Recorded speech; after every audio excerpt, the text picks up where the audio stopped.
नमस्कार किसान भाइयों। आज है तारीख 15 मई 2021 और मैं गुजरात के सौराष्ट्र एरिया के बोटाद ज़िले से बोल रहा हूँ, चिराग कुमार पटेल। आप सब जानते होंगे कि अभी अभी थोड़े समय में गुजरात और कच्छ विस्तार में एक तूफान आने वाला है। इसकी पूर्व जानकारी मौसम विभाग के अधिकारियों ने हमें दी गई है। ये तूफान के बारे में भी हम थोड़ी बात करते हैं कि ये जो तूफान है हमारे दक्षिण भारत से आगे समंदर में एक देश है मालदीव्स, वहीं यह सिस्टम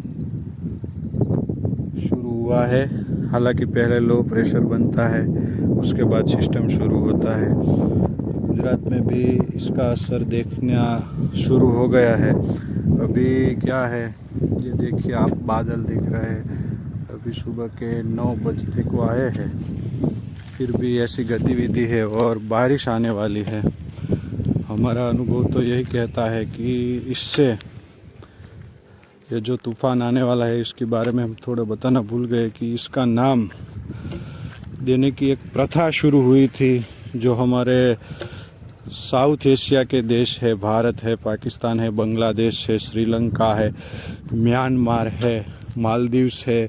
ऐसे करीब 7 से 8 देशों ने ये प्रथा शुरू की थी।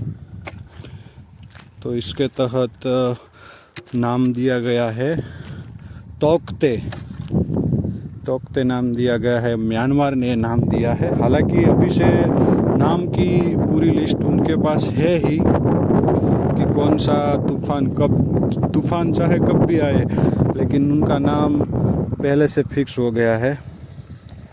तो इसका नाम तोकते दिया गया है और तोकते का नाम म्यांमार ने दिया है, जिसे हम बर्मा भी बोलते थे पहले। और इसका अर्थ होता है छिपकली, जंगली छिपकली जैसा कुछ इसका मतलब होता है। लेकिन पिछले साल भी एक तूफ़ान आने वाला था, 2019 में भी इसी समय मई जून में तूफ़ान आया था। और उसके बाद का हमारा तजुर्बा तो कहता है कि जब भी कोई तूफ़ान गर्मी की अंत में आता है, यानी कि बारिश की मौसम की शुरुआत में आता है, तो उसके बाद क्या होता है कि जो मौसम का बना बनाया सिस्टम होता है वो बिखर जाता है। और उसके बाद जो आने वाली बरसात का जो तय समय होता है, हालांकि हमारे यहाँ गुजरात में देखा जाए तो 15 जून के बाद ही आता है। ये देखिए अभी बारिश आती है सिस्टम से पहले केरल के बाद मुंबई, और मुंबई के आने के बाद 7 दिन में, 1 सप्ताह में ही गुजरात में बारिश आ जाती है। तो जैसे कि ये तूफ़ान आएगा तो बारिश होगी, खूब होगी। हमारा तो यही अनुमान है कि पूरे गुजरात में भी होगी, मध्य प्रदेश, राजस्थान और थोड़े से छत्तीसगढ़ और उड़ीसा तक भी ये बारिश होने वाली है।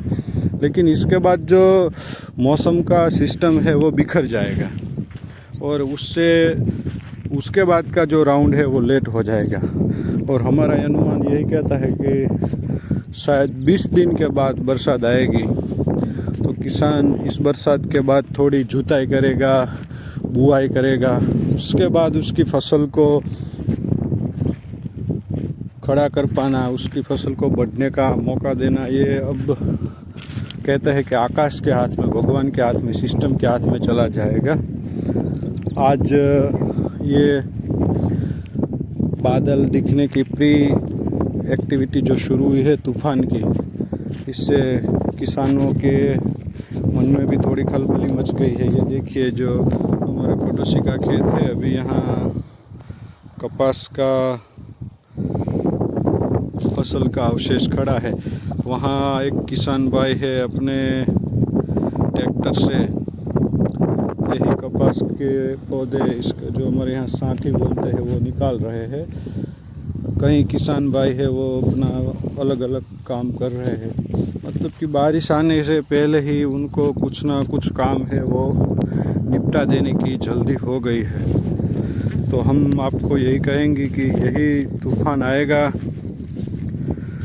आप पूरी तरह अहमियत बरतिए, अपने मोबाइल फ़ोन चार्ज रखिए, बिजली का उपकरण है वो जितना चाहिए उतना ही इस्तेमाल करें, सेफ़ मोड में इस्तेमाल करें। हो सके तो जब तूफ़ान शुरू हो तो टीवी, फ्रिज, एसी है, कूलर है, जो हमारा कॉयल वाला इंस्ट्रूमेंट घर पे होता है वो इंस्ट्रूमेंट को आप बंद कर दीजिए उसका स्विच, और हो सके हम तो कहते हैं उसको प्लग से भी निकाल दीजिए, क्योंकि जब बिजली गिरती है और बिजली गिरने से जब तार में ये करंट आता है तो उसका वैम्पायर हमारे कई कॉयल वाले इलेक्ट्रिक उपकरण को उड़ा देता है, उसको नष्ट कर देता है।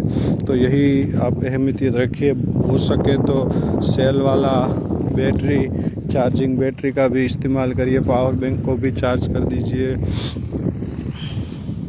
अपनी जो दवाइयाँ है उसको संभाल के रखिए, क्योंकि अभी तो जो कोरोना का समय चल रहा है उसमें भी सरकार बिजी है, टीम बिजी है, डिजास्टर मैनेजमेंट बिजी है। इसके बाद ये तूफ़ान का असर भी कितना होगा, अनुमान तो हो रहा है कि 150 किलोमीटर तक तेज़ हवाएं चल सकती है स्पीड की, मतलब उसका बहुत सा नुकसान होने वाला है। लेकिन आदमी क्या कर सकता है, आदमी तो जो गवर्नमेंट और हमारा डिजास्टर मैनेजमेंट अथॉरिटी की सूचनाएं है इसका पालन कर सकता है। हालांकि मैं आपको एक बात बताना चाहता हूँ कि हमारे उड़ीसा में पिछले साल 2 या 3 साल पहले जो तूफ़ान आया था उसकी जो कैजुअलिटी रेट थी, मतलब नुकसानी का जो आंक था वो 0 था, सिर्फ एक आदमी की मौत हुई थी, वो भी दुर्भाग्यवश थी। हालांकि विश्व के कई देशों ने उड़ीसा गवर्नमेंट की इस बात पे तारीफ़ की थी। अगर हमारी बात में आपको कोई शक है तो आप गूगल, यूट्यूब में भी सर्च कर सकते हो और हमारी बात का सही मानते हैं। हमारे मित्र भी देखिए आ गए हैं, प्री मानसून प्री तूफ़ान एक्टिविटी का इन पर भी थोड़ा सा दबाव आ गया है, और अभी हम जो खेत में घूम रहे थे वो खेत में आ गए हैं। हालांकि हमारा यहाँ डीपी है, यहाँ से भी हम तार खींच डालेंगे तो आगे से कोई हमारे जो खेत है यहाँ तक करंट ना पहुँचे और कोई नुकसान ना हो सके। तो ऐसे ही अपना ख्याल रखना।